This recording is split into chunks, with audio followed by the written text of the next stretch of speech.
In other news, U.S. President Donald Trump has said that the United States will be sending additional weapons to Ukraine in a bid to help the war-torn country defend itself against Russian attacks.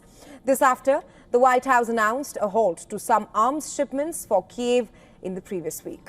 Speaking to reporters, Trump said Ukraine was getting hit very hard by Russia and it needs to be able to defend itself, adding that the U.S. would be sending primarily defensive weapons to the country. Trump on Friday told reporters that Kiev would need Patriot missiles to defend itself, but did not mention them again on Monday.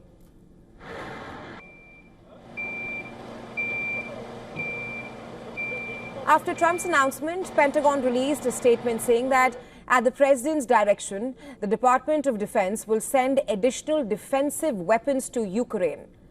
The move, the statement said, was to ensure that the Ukrainians can defend itself while the U.S. works to secure a lasting peace. It highlighted that its framework for the president to evaluate military shipments across the globe remains in effect and is integral to the American first defense priorities. According to a Wall Street Journal report, Trump told Ukrainian President Volodymyr Zelensky that he wasn't responsible for a halt in weapons shipments to Kiev. The report said during the call, Trump accepted that he had directed a review of Pentagon munitions stockpiles after the U.S. struck Iran's nuclear sites last month, but refuted the claim that he ordered the department to freeze the arms supplies. The call in question came shortly after Trump publicly acknowledged that he was very disappointed and did not make any progress on a Ukraine peace deal. That's in a separate call with the Russian President Vladimir Putin. According to the Kremlin, Trump urged Putin to end the war during the call, but Putin refused.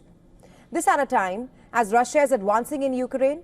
On Monday, Russia said it has captured its first village in Ukraine's central Dnipropetrovsk region after grinding towards the border for months, dealing a psychological blow to Kiev as its worries mount.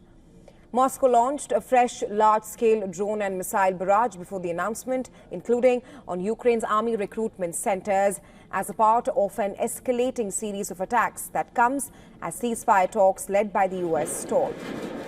Kiev also said that it carried out a drone attack on a Russian ammunition factory in the Moscow region.